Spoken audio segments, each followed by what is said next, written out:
for us to make sure you're doing it right. We're going to keep moving forward. Now, if you look, so that's homework. So I've talked about people, if you needed help to talk to John, and I've talked about the homework policy. And the homework policy is in the syllabus even. I'm not really changing anything. I'm just enforcing it because people who've worked with me in the past know that I like that up to the last day I was taking it. But I want to kind of set some kind of a rhythm here. Okay, then there is this discussion board. So let me just talk to you about it for a minute. So I'm going to go to Canvas. So into Canvas, initially there was in the syllabus, there was this assignment actually. And the assignment was present your try it assignment. So we really don't have time, and you were supposed to sign up. Here you are. So Samantha signed up with Carlos for this week, for chapter 2. What you were supposed to do is present your answers. And instead of, because we don't have that much time in the classroom just going over new stuff, and because we've cut the class already 15 minutes from its intentional time, there is this discussion board that now, like this week, poor Samantha, she's leading us, where the discussion for each chapter is chapter 2 discussion. And what I've asked Samantha to do, and Samantha's already done it here, she's put one of the problems and she's explaining this particular problem from the homework. Okay, what you are supposed to do is you are going to say, okay, Samantha, they'll discuss this stuff. Carlos is no longer in the class. He's opted to do something different. So it's really just Samantha, so there's just one. You are supposed to contribute to the discussion board by discussing the biggest problem you had with the full assignment. So my goal really would be that Samantha would have taken the hardest one. So in the future, you'll take the hardest one or the one you had the biggest problem with, and you'll post the answer. And then all you have to do is go in, read it, and then say, what was the exercise you had the biggest problem with? And it does two things. So Samantha, do not worry. You do not have to be answering the students' questions about that. But Mr. Chapman and I are going to be monitoring it, and it'll tell us which ones you have problems with other than just looking at the homework. Because you might get the homework right, but I might not have known that you struggled with this concept. Does that make sense? So every week we have people who've signed up. So if we review this again. So every week we have this present your answers. That's the issue. That's the assignment that you signed up for. So so for chapter 3, we've got Timothy and Soraya. So, Timothy and Soraya, you'll each present one of your answers. You'll put them down in the discussion board. And then the students will look at how they did them.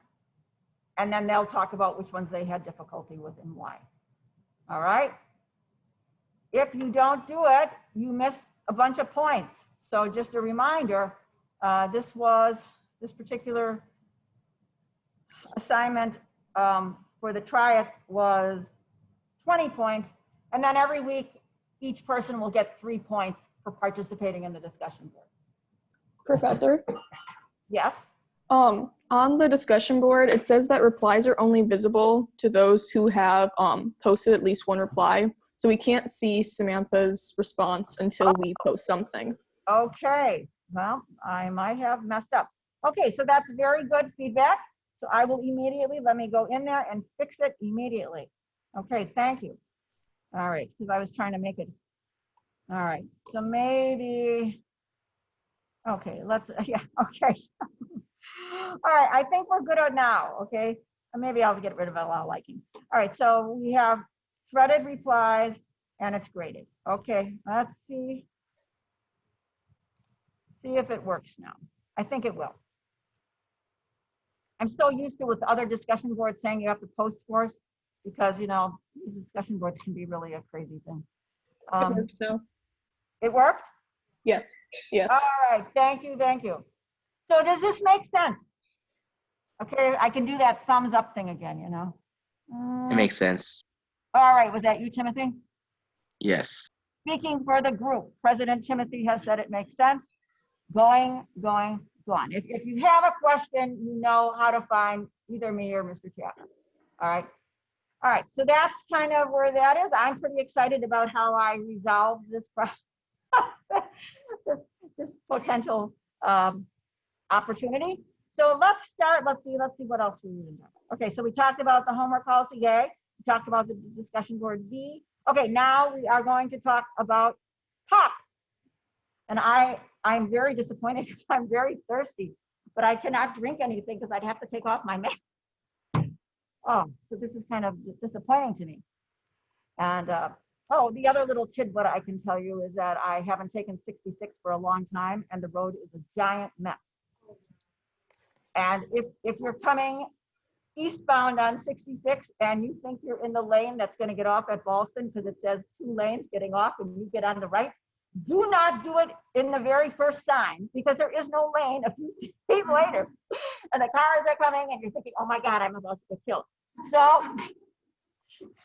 I just am passing on. For you people just sitting at home, you do not have to worry about that. For you people who did it, you know what I'm talking about. All right, let's see, what am I doing? All right, so I love Google Colab. I have become the biggest fan of Google Colab. So today we want to, no, sorry, too many things open. Go back to my Canvas. So as you know in Canvas, because you know I love Canvas too, in modules, I have the PowerPoints, and generally, if you're nice, I will put my Google Colab down too later, but not until we finish the assignment. So we're in still finishing basics. So we are up, so you are supposed to, you people that are over in virtual land need to say, Dr. Conrad, you need to share your screen because we don't see anything. So I will share my screen. See, they don't even tell me. I'm moving along. They don't even know what I'm doing. Okay, so you guys didn't know I had this beautiful agenda or anything. There you go. Now you know. All right. So here we are. We're at lists. You should be able to see my screen now, right? Mr. Yeah. Rath? Okay, excellent. Thank you. All right, we went through lists. We defined it. We knew that, you know, the list is going to be, we know that this is a list. Why? Because it's got these square brackets. Yes, excellent. And we know how we have lots of ways we can access the elements. You know, we can access the first, we can access the second using, what are these called? These bracket with the 0. It is a Element.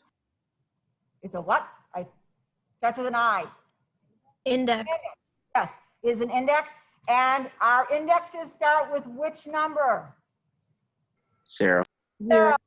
Yes. So that really messes people up. So we want to always review that so people don't get messed up about that point. And a -1 index means we're going to get what item in the list? The last item. The last one, exactly. So we kind of we can get items in the list to the index. We can go to the last of it.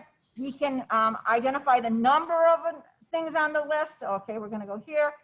And then I think we kind of went through appending. Appending means that you are going to put it where? If you append something to a list, where does it go? The beginning or the end? The end. The end, right, because the word append is to add to the end, okay? But, you know, we just want to remind people what happens here. So in this particular list, you know, we start with an empty list and we add Val, then we add Bob, and then we add Mia. Mia comes after Val. So that's a way that you can actually fill your list, and we're going to see how that's going to happen when you're looping through data entry. Okay, so you create your list. So this is all going to start to make bigger sense to you. Okay, and then we can insert. So this here is, we know that this is a method. We're going to use the insert method, and we know that because we said users and we put the dot. The dot goes for something that is a method. So users, insert, and then we say where we're going to insert it. Okay. So We did inserting, and then we ended up with deleting. All right. So we can delete by position. So position being here's the index, delete user. We can remove a specific user, or we can, if you remove an item, Python removes only the first item. So that's a very important component. So if we have a list and we have 6 things in the list, okay, so I'm going to bring up now my Google Colab. All right. And now I have to put on my glasses because now I've found out that my new contacts do not let me see. Now I look really crazy. And these are the only ones I could find, these stupid ones with the flowers. So and now they're kind of steaming up, in case you care. No talking. Okay, so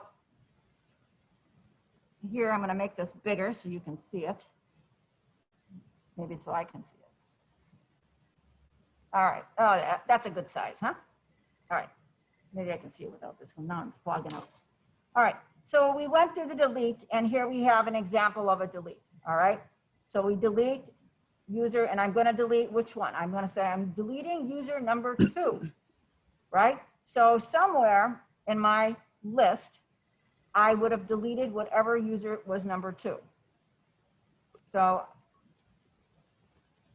I think the list was somewhere up here. Here is my list. And remember this list, if I don't change this list, it keeps working with this same list that I have created. So let's go now to pop. Okay, so the pop method allows you to delete something, but you might sometimes want to use that value, right? So you might want to, maybe you had a list of users for your newsletter and somebody unsubscribes and you want to use their name to say thank you for, even though they unsubscribe, you delete them from your list, but you want to, send some kind of a note to them. Thank you, Bob, for unsubscribing. So I start out by creating a list. So I create a list of fruits, okay? And the first thing I want to show you is if I say print the fruits, I'm not running it to the bottom here, okay? But I want to just kind of bring us back and forth. So if you follow my cursor, so I print fruits. So when it prints the fruits, here it's going to print apples, figs, cherries, and plums. So that's the list that I created, right? Okay, then if I say pop fruits, fruits equal dot pop. So what I'm doing here is I am creating a variable, and my variable is going to be called pop fruits. All right. So I could have called this dog, okay? But it is a variable. So I create a variable here, and it's going to equal fruits popped, okay? So I want to print my fruits now, all right? So what happens here is, I don't know how do you know to print this? This is the last one. Hey, John? Yeah. Yeah, how did it know to do the last one? I don't remember exactly. Pop just pops the last one. Okay, thank you. That's why he's here. So, all right. So pop will pop the last one.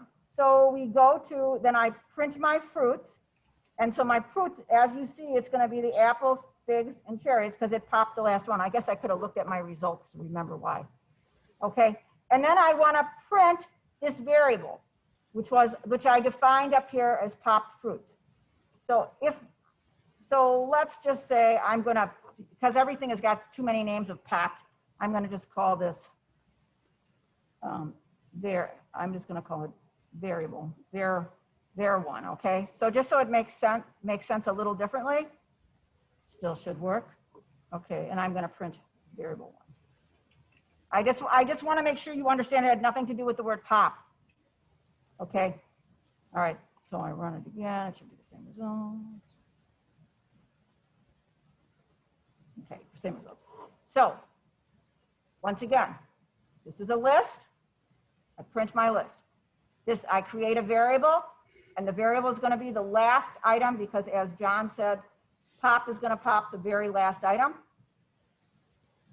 So this is my, Unless you give it the index. yes, unless I give it the index. Thank you.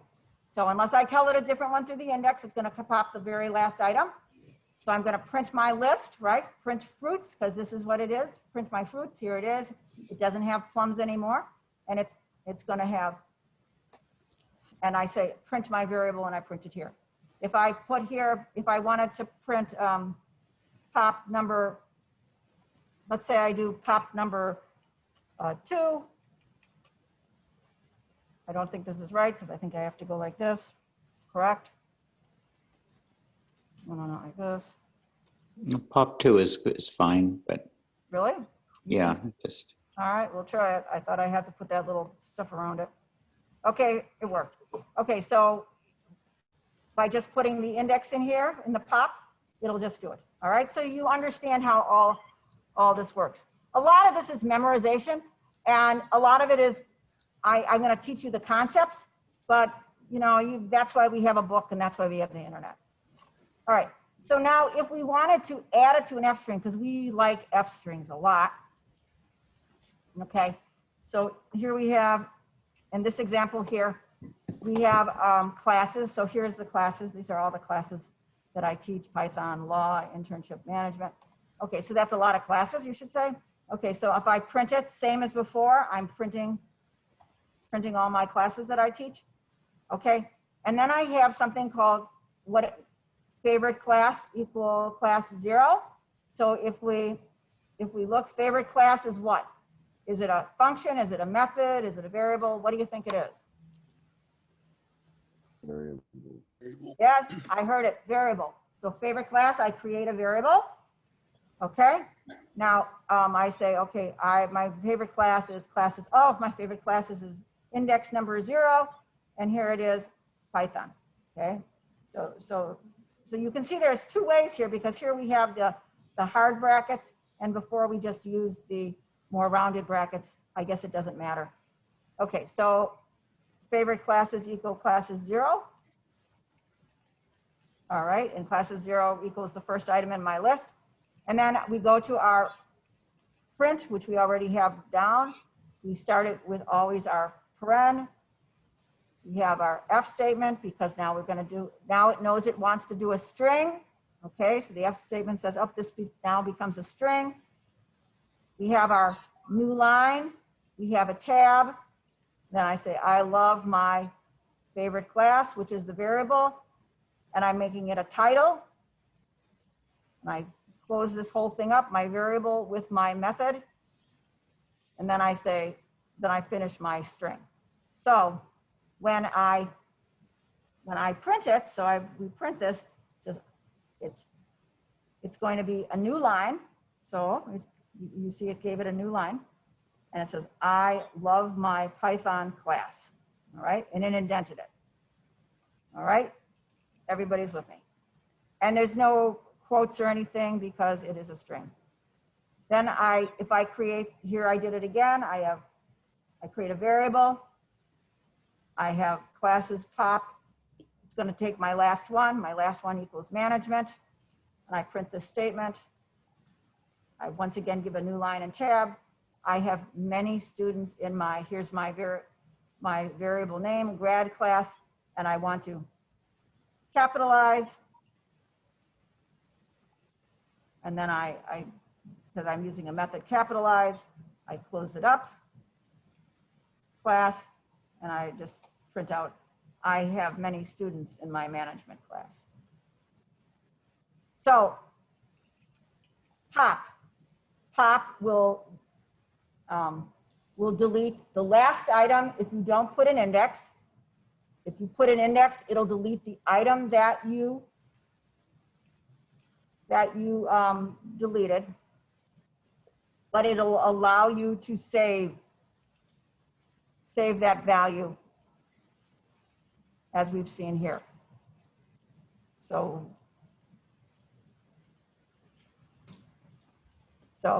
So add the pop, so this is just an example of adding the pop string to an F string. Now we can remove an item by the value, okay? When you don't know the position of the item, but you only know the item name, all right? So this is removing it, just the name. So you say, so here is, for example, I create a list of animals, pig, frog, snake, and you see the word swamp. Okay, so when I print it, it's got these words. Well, we say, oh, swamp is not an animal. Okay, so we want to remove this. So to do this, we use the method remove, okay? And the thing to know about this is if you delete it, it'll only delete it once in the file. So in this particular example, I say, here's my animals. I'm gonna remove from my animals, I'm going to remove. This is the method that we're using, animals remove. And then I say the value here.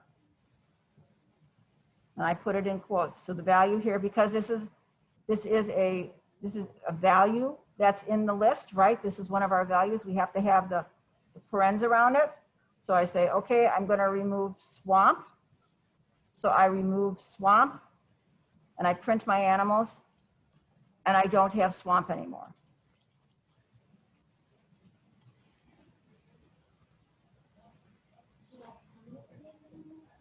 Yes, it'll permanently remove it, but it only will remove it once.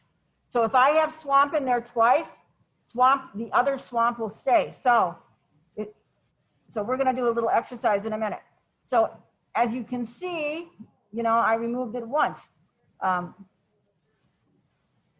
It only removes it once. So if, for example, so here's another example. So I have animals. So here's all my animals, and I have the word swamp in there twice. And I say, okay, now I'm going to remove swamp and I'm going to print my list. So here's my list. And now I'm going to print it after I've removed swamp. And you see, it goes all the way to elephant. And then it goes and it says, oh, swamp. It doesn't catch it. It doesn't remove it more than once. So let's review. What does pop do? What's the difference between pop and remove? Pop keeps the thing you removed. Yes. And when we use remove, if you have multiple items with the same name, is it going to remove it? Remove all of them? Only once. Only once. All right. So I want you now to take a minute and to create a list. All right. Because we want to start playing with the list. So you could either copy my list of animals, pig, frog, swamp, I don't care. But let's create a list. I want you to create a list here.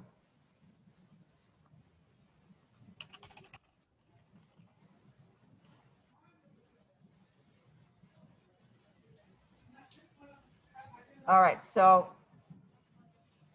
once we've created a list, I want to practice the pop. All right, so in order for us to save the value from the pop, what do we have to do? Who remembers? Create a variable. Exactly, we've got to create a variable. So if we go back to where we were before, we'll go to the easy one. Here, we create a variable. And we then say variable equals, and here's our list, right? Fruits should correspond, fruits. Here's our method, pop. We're going to pop something. And here is the index telling it which one it's going to pop.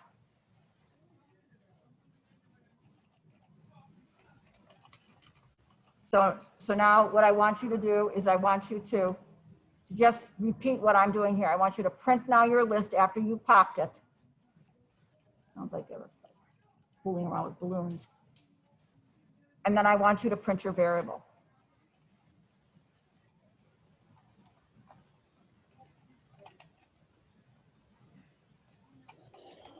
Now, if we keep playing with this list, right, our list now is only going to be, in my example, apples, figs, and plums, right? Because that list will, that is the list now that we've created, right? So we know that because Python is running everything in memory. So as we manipulate whatever we're working on, that's what it becomes. So that's an interesting thing that people struggled with a little bit with the homework. So was everybody successful? I don't know, I never know how to do this. Well, I'll just look. How successful were we with,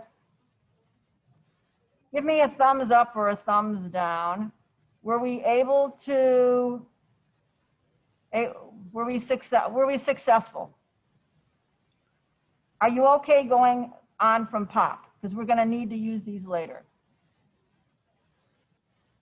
Any questions? Okay, Samantha says yes. Okay. Anybody else say I'm yes? good. You're good. Timothy says yes. Good. I'm good. Okay. Chapman, are you good? Yep. Okay. All right. So we'll keep moving. So we have pop now and we have remove. So we haven't had enough fun yet. All right. All right. This will be part of your homework. All right. Remove, we kind of talked about. Okay. I've deleted more than one file. All right. All right. So I showed you about remove. So now let's say we want to organize our list. Okay.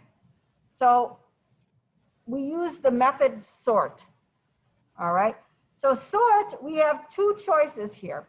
We can either sort it ascending or descending. So ascending with the alphabet would be A in the first letter and then Z at the end. Or we can, if it's a number, it's going to start with 1 and then it's going to end with the lowest number if it's ascending. Okay. If we're going to do a reverse, we'll talk about in a minute. But let's start with just the regular sort. So as with the list here, so we have our list of animals, and I have, all my animals here. I added an elephant and a zebra. And I'm saying, okay, I'm going to use this method on this list, animals. So I just say animals dot sort. And I just, do what I do with the method. And I'm going to print my animals. So when I do that, my animals now are printed in alphabetical order. Right? But let's say now this is the tricky one. Okay. Let's say we want to do it in the reverse order. All right. So here in the reverse order, oh, I added the word swamp again. And here in the reverse order, I still have my list of animals. I added swamp, not sure why. And then I have my animals dot sort, my method sort.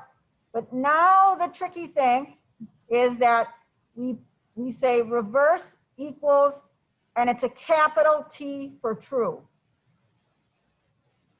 I have no idea why Python is so picky about this, but it is. So this is something you just have to remember, that that the word true must start with a capital T. I think because it's like a Boolean, so they always have it capitalized. There we go. Who is my smart person in that? You are exactly right. So you must have learned other languages about Booleans that you even knew that word. So, okay. So animals sort reverse equals true. So we print our animals, and even though swamp's not an animal, we print our list, and our lists then are in reverse alphabetical order. So sort is pretty easy, actually, right? You're either going to sort ascending or you're going to sort reverse.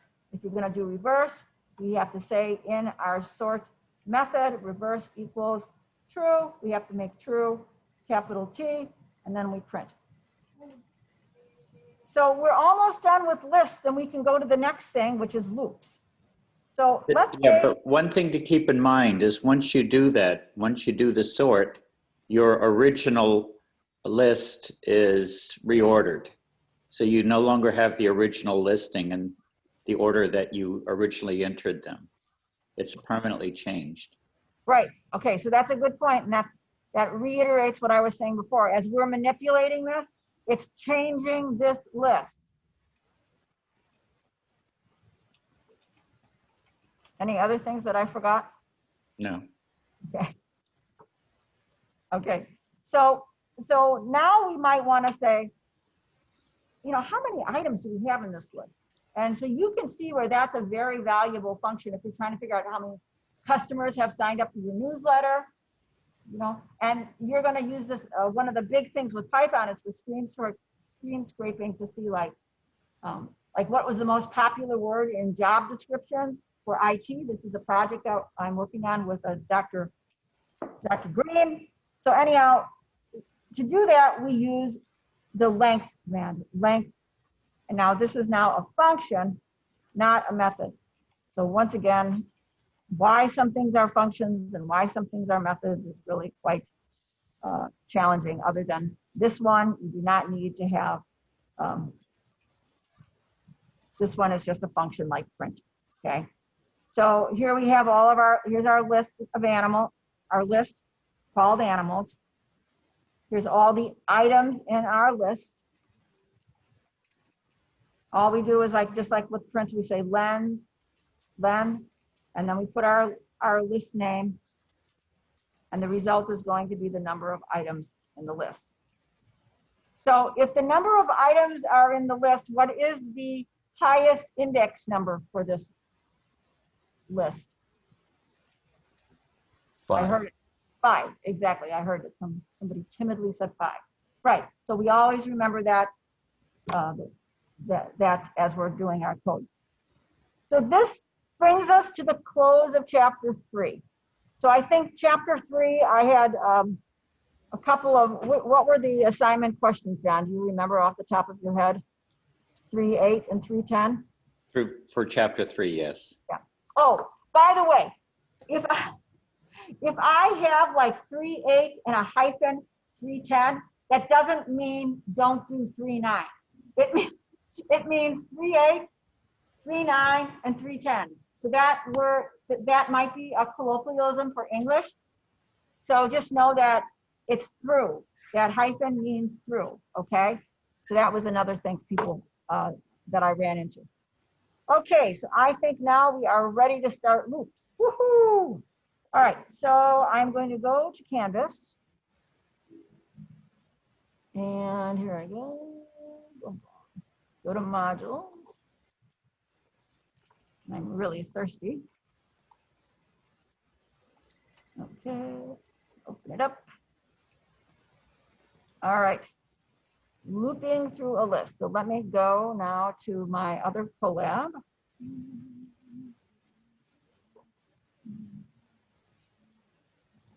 I spend a bunch of time doing this. Like I really, it's a very relaxing thing to do. I'd much rather do this than read discussion board posts. I shouldn't tell you that. Anyhow,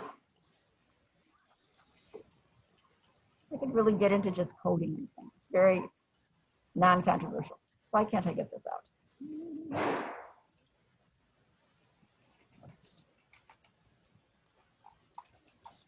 All right, let me file close it. Oh, it's too small now. I'm just trying to go to the other file. Open. I want to open this one. There we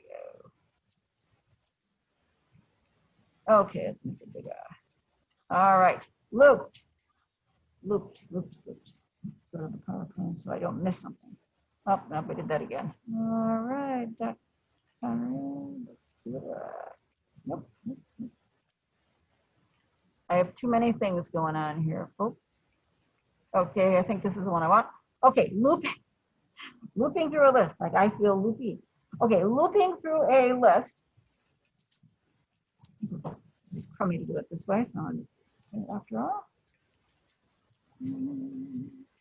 All right. Okay, so we know looping through a list can contain a lot of items. So Python provides a pretty efficient way so we can go through all the items of a list. So when we mean looping, it means it reads each item in the list, and if we have some kind of a process that we're doing to each item in the list, it does it, okay? So when you set up a list, set up a loop, Python pulls each item from the list, and it does something where it stores it as a temporary variable. You don't do anything. This is not something you have to worry about, which is good news for you. And as a good practice, you know, you could provide a name for it if you want to. All right, looping requires you to indent the blocks of code, because that tells Python that there's a loop, okay? So it's not like when we just did the end tab. This is now when you are coding, you want to indent, okay? And when we're not indented, that's when Python knows that the loop is over. So if we look at we go to our Google Colab, for example. All right, so here we are. So I've created a list. Here it is. It's called colors. And in my list, I have all these different colors, pink, green, blue, okay? And what I'm saying is for color. Now this does not have to be the word color. It could have been for X in colors printed. So all I'm saying is read through the list of items. So like I say, this could be something else. If I just said, you know, it doesn't have to be colors. I could just say X. But it's considered good form. Okay, thank you. I just don't want them to get confused with, you know, what that is. So should still work. Okay, so like I'm saying, it doesn't have to be, but for good form, we should just call it the singular of whatever our list is. Because as you notice, our list has got an S with it.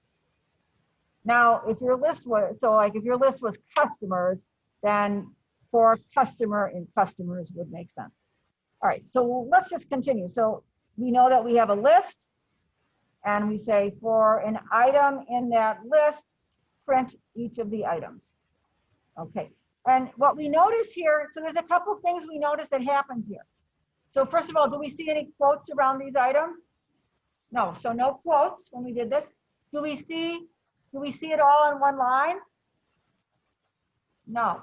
So we remember from the last chapter, we would have the list and it would print the list, but it would print it with the box and the quotes. So already we're seeing printing in a list is going to look different than printing just a simple list. All right. So here, you know, as you know, I love these F strings. So here is an example of a list using a loop. So I have here my colors again. So here's my list of colors. And I say for color, remember we just talked about this, right? For the item in colors, that's what that means. For this variable color in the list colors, print, and now we have our F string again. We start with our quote. Remember, it could be a single or a double quote. And then we have our variable color.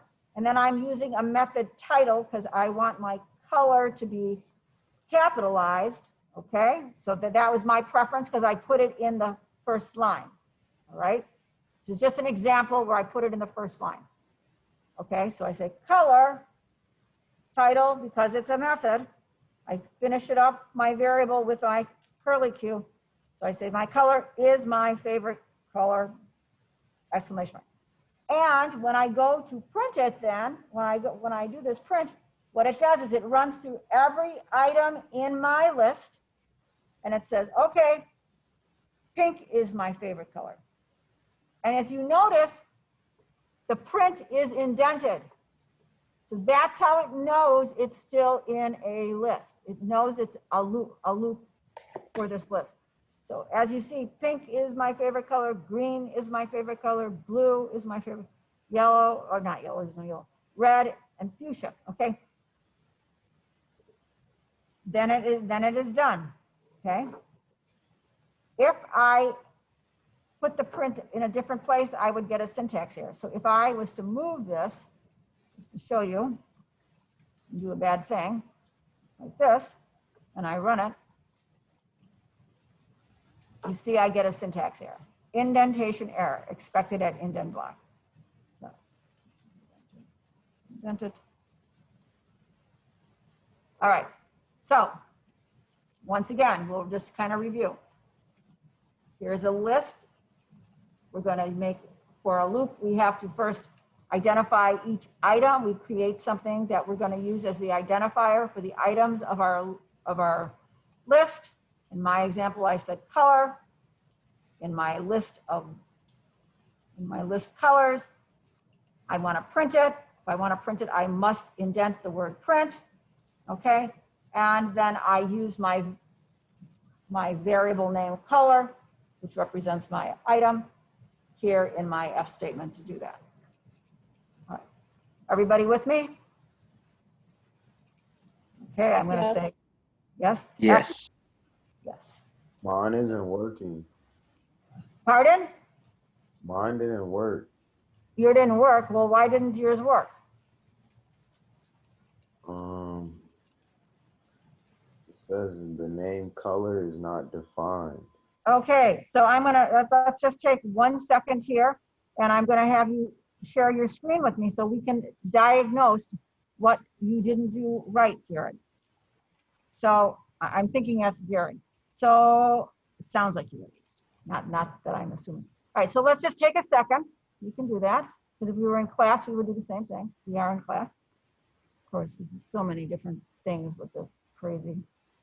Okay, so I'm gonna stop sharing. All right, Jared, I'm gonna give you the option to share your screen. So share us your screen.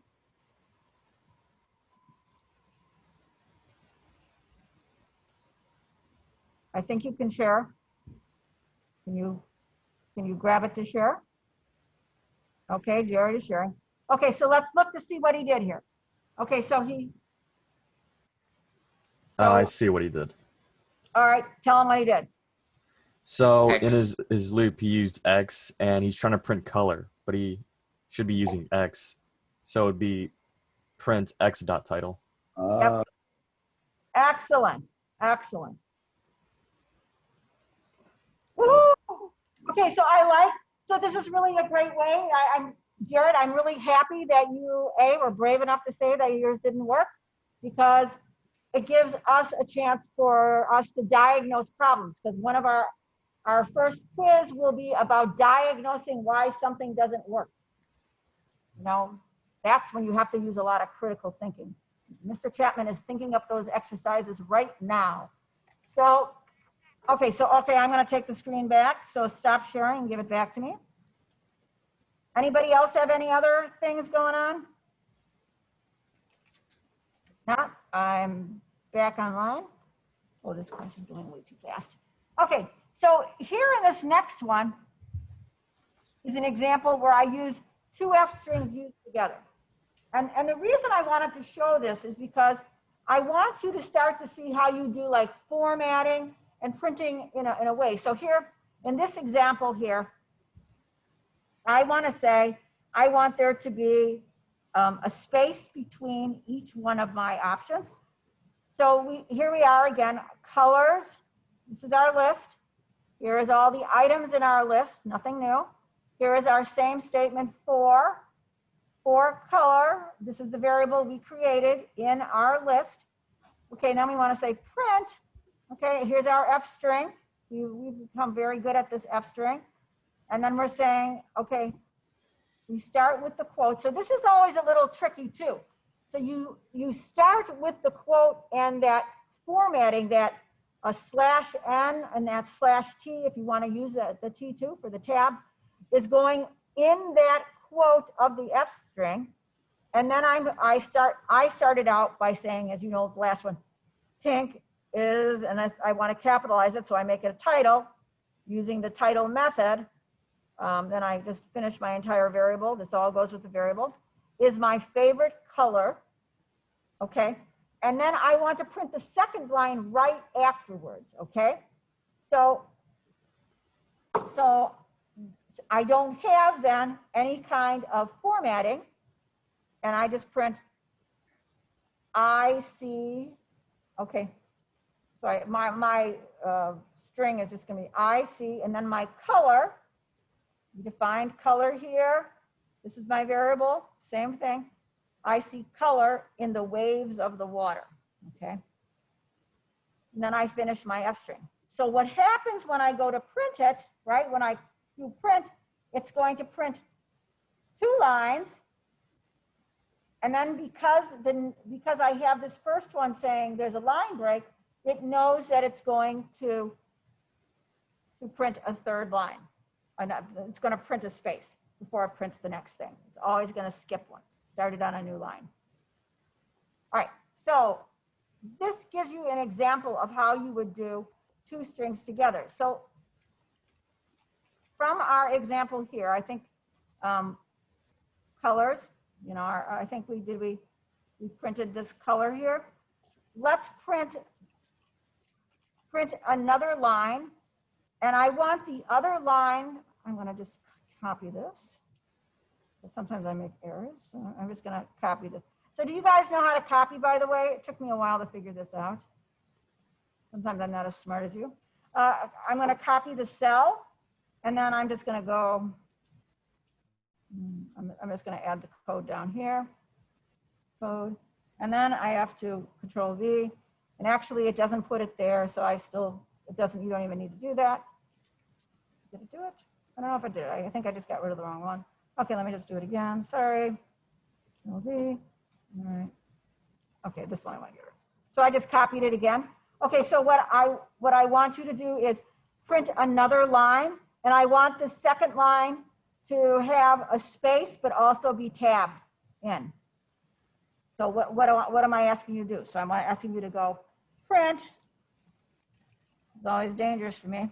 And I'm going to, all right, F, and I'm going to do that new line. I always have to make sure I'm using the right one. N/T, and then I'm going to say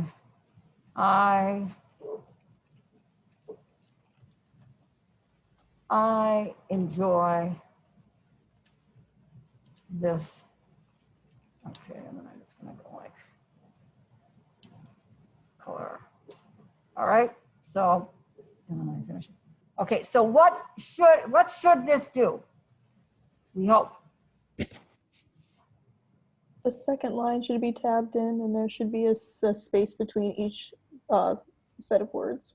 Okay, that's what it should do. So let's check it out. So I am going to run it, boom, boom, and it says, pink is my favorite color. I enjoy this color. So something went wrong here with my first one. So what should I do? Add a /n to the first line of print. Add a /n to the first line? Yeah, and your color dot title before that thing. But I don't want it to have this space. So see, it says pink is my favorite color, and then I have a space. I don't want this space here. So so if I get just rid of the N, that should do it, right? So if I run it again, but now I don't have a slash, so now I would put my /n. I should do it this time, right? Okay. See, I make mistakes. The T tabs it in. So in this particular example, I say, you know, each one of these is going to be segmented together, and if I added a new line, if I said print something under here, what would it, if I just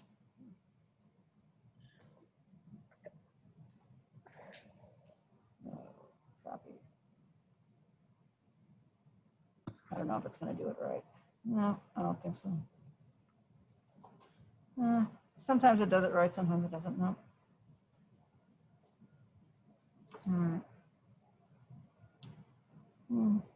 Well, it didn't work the way I wanted it. But if I was to just copy this line of code, print, let's say I'm going to just say print colors.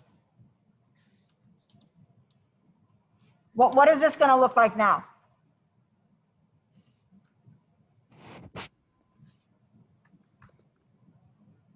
Well, we know that it's going to do this same thing, and then it's going to print. And what is this color is going to look like? A list. It's going to print the list, right? And the list is going to look like the ugly list. All right. So in this particular example, we're starting to get into a lot of formatting. So in this example, we went through running through a list, each item. We went through creating the variable color. We went through then using it in an if statement, okay? I threw a method in there for one of them. And it also included utilizing some formatting of a new line and some tabbing, okay? And you can see where this is gonna start. In my mind, I'm already seeing this great assignment I can concoct for you guys of a customer list and having to put the address indented and then having to have the phone number formatted a certain way. All right. So that's what happens in the real world. And, you know, that's what we always have to remember. Dr. Conrad, Yes. if I can suggest one thing, your last statement in that is print colors, Yes. and it's indented, so it gets printed a whole bunch of times. Take away the indent from print colors and then run it. Okay, that's a good idea. Mhm. Oh, I didn't need to do that. Sorry. All right. All right. So here, And then scroll to the bottom, yes. So then it only prints it once because it's no longer in the for loop. excellent. That's why we work as a team. So yeah, thanks, Jen. That was great. That's a good way. So you can. So I'm really hoping that you start to see how these lists work together, because this is an incredibly important function that we're going to be using over and over. Maybe the word function isn't right. Concept. Okay. All right. So here we are, and we have gotten through 2 F strings used together. So so a couple of things is, you know, when working with loops and lists, you might want to print one line after the loop is done, and you'll notice. And I think this is exactly what Mr. Chapman just noticed, that here, you know, we printed this one statement after the list. All right, and in this particular example, I said, okay, I want a new line and a tab. If I got rid of that, just like this, better. You know, so now here's the last one, and that just said colors make up the rainbow, because I didn't add a color. So understanding the importance of indenting is critical for a loop. When we stop the indentation, Python says we're done with the loop. All right, that's kind of where we are. Okay, indentation makes a difference. That's what I just said. Bum, bum. Okay. Okay, this is what happens when you indent and you don't need to. All right, so here is a message. So here's just our way we normally would print a message. Message is a variable, right? We created that. It could be Sue, it could be anything. But I'm going to say for this message, print to be able to paint as a GIF. I print my message. Be able to, if I take in a regular Python type of coding that I don't want to be a loop, and I say print message, it gives us an indentation there. All right, so we have, it is already almost time. We can do, I think we should start with numerical lists on Thursday. So Thursday, we're going to start with numerical lists. Mr. Chapman's going to kind of take the lead on that one, right, John? Yes. Yeah. So he's going to take the lead. It's online on Thursday. So we'll meet everybody on Thursday. The homework is due. When is that homework due? On Thursday. Well, we can't have chapter 4 be due on Thursday. We won't be done with it. So if I look at my assignments, just so we're all on target here, For chapter 3 was Wednesday night, I believe. Yeah, I moved chapter 3 to Wednesday night. Okay, because we just finished chapter 3. And chapter 4 is due when? 20th. So chapter 4 will probably be due sometime. I have the 20th, but I might move it back a few more days, okay? Because I want to kind of keep on schedule, because I want to make sure we get through everything to get to some of the more challenging things with Python at the end of the semester. So let's stay on target with everything. And don't forget, you have to go do that discussion board now, because we need to make sure we have all our, I want to get a better sense as to what people are having difficulties with. The discussion board is due, when did I put it? Oh, not till the 20th, so you have a lot of time. Okay, so the discussion board is due on the 20th, the same day that chapter 4 is due. If we don't get through chapter 4 on Thursday, then we'll extend it a couple days. But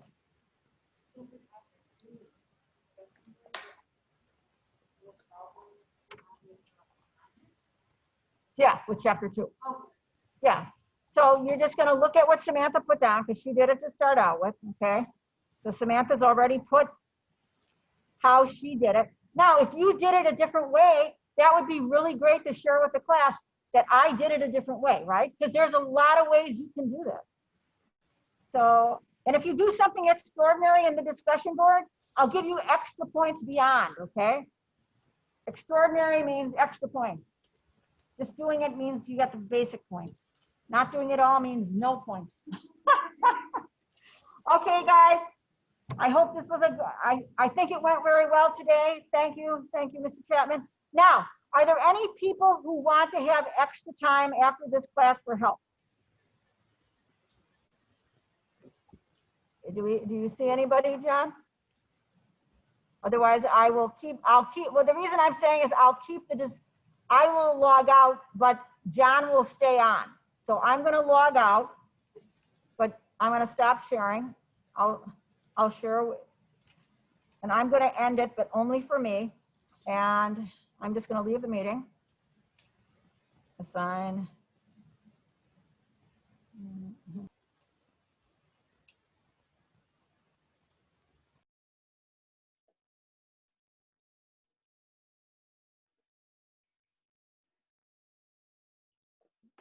Let's see. Can everyone hear me who's left? Yes. Okay.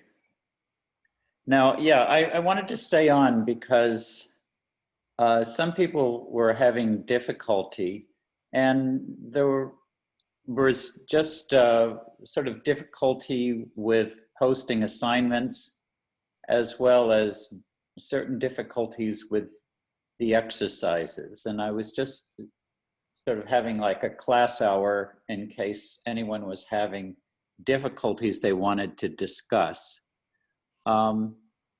There are several people who haven't been able to post exercises correctly yet. And Dr. Conrad said the important thing is that, first of all, she wants you to do the exercise in Colab. And so what you need to do is to access Colab on your Google Drive using your Marymount account.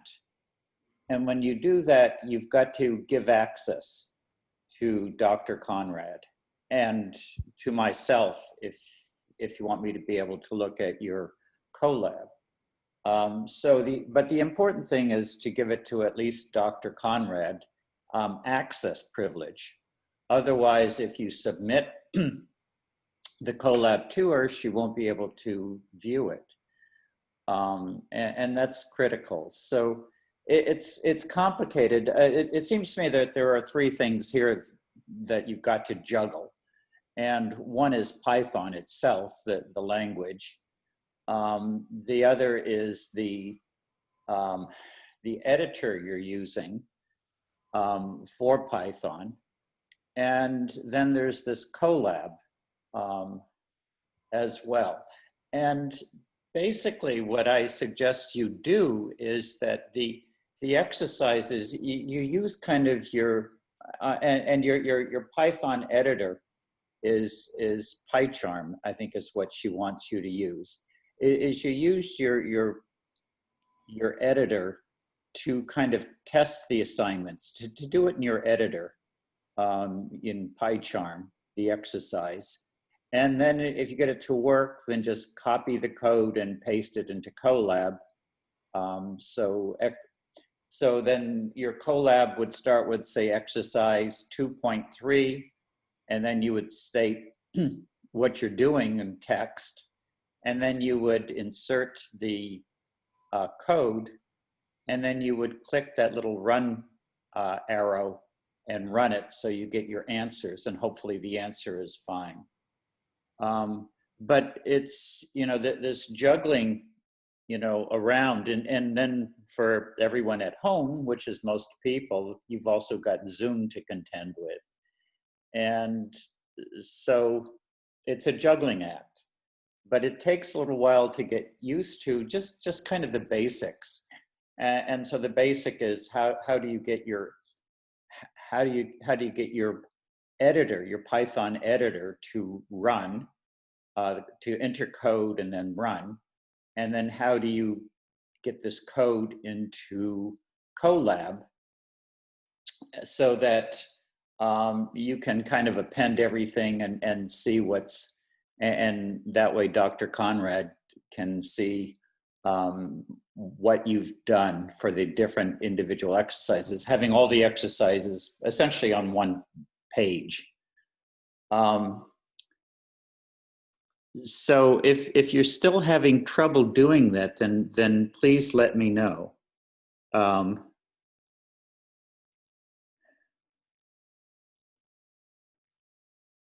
Can people still hear me?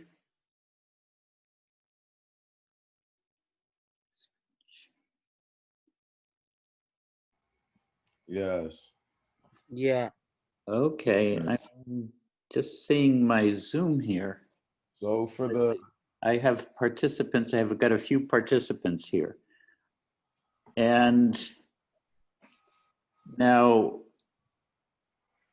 so at this point, let me just ask, kind of what problems we're having. And are you still having problems with posting the assignments? just question. Yes?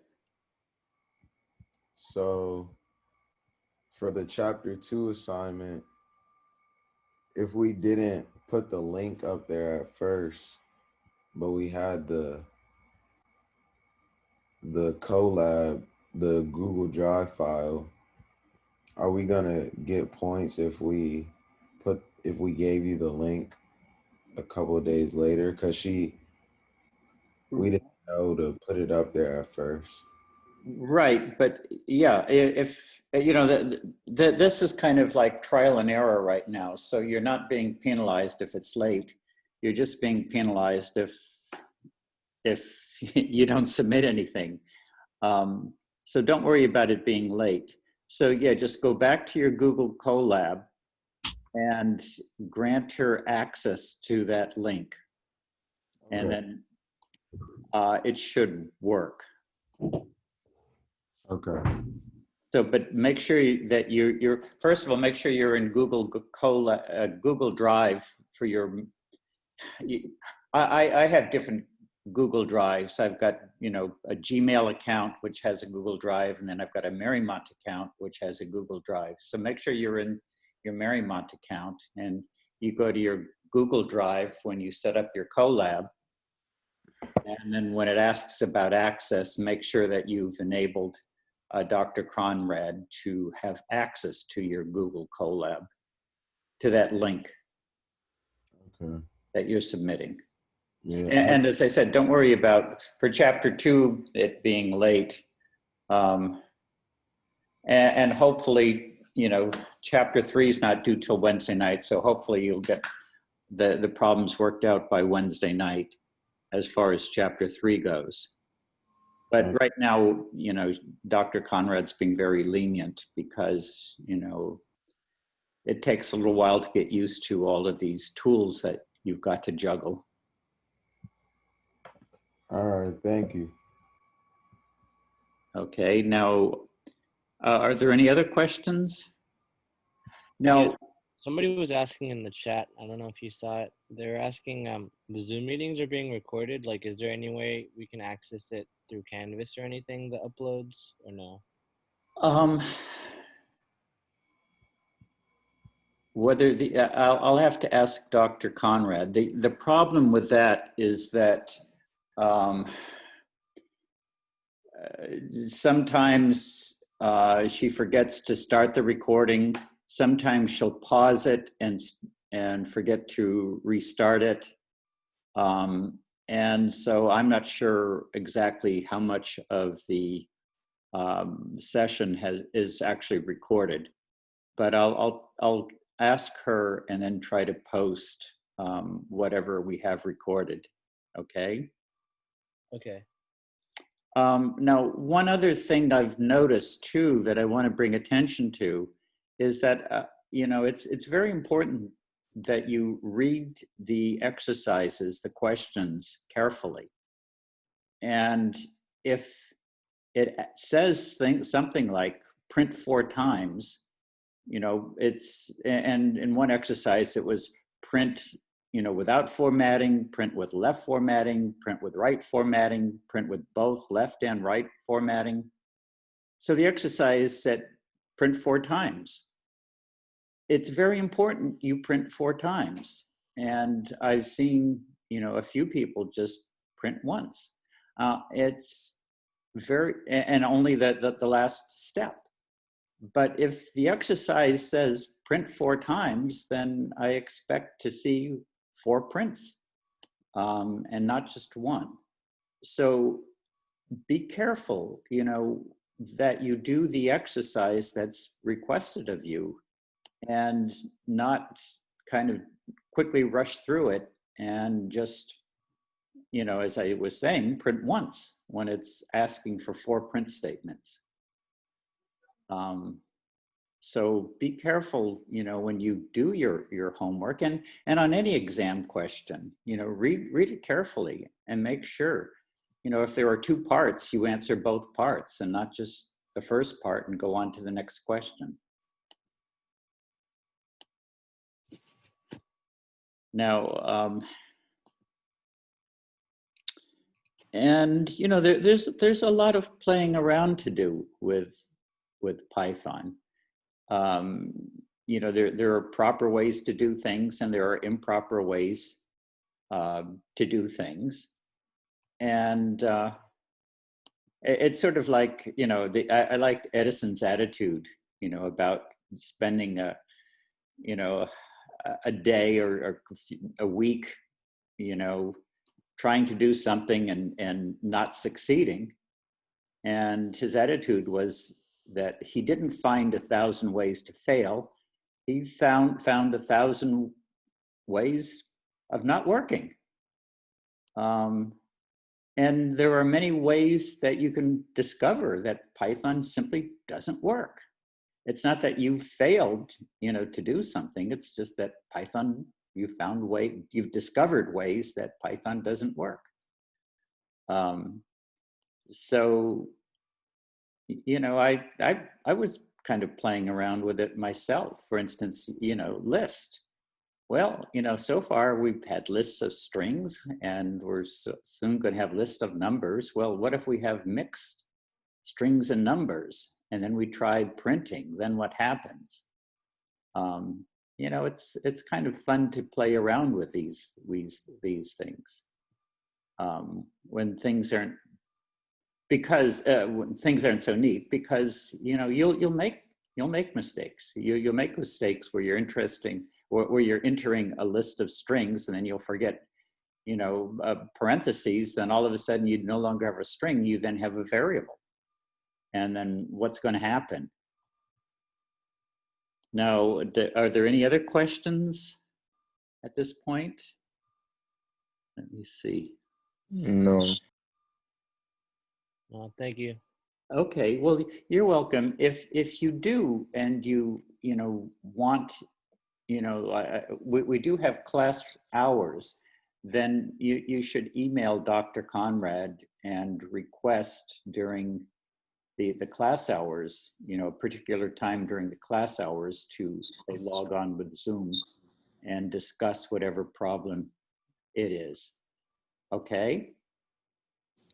Mhm. Yes. All right. Thank you. All right, well, good luck. Thank you, sir.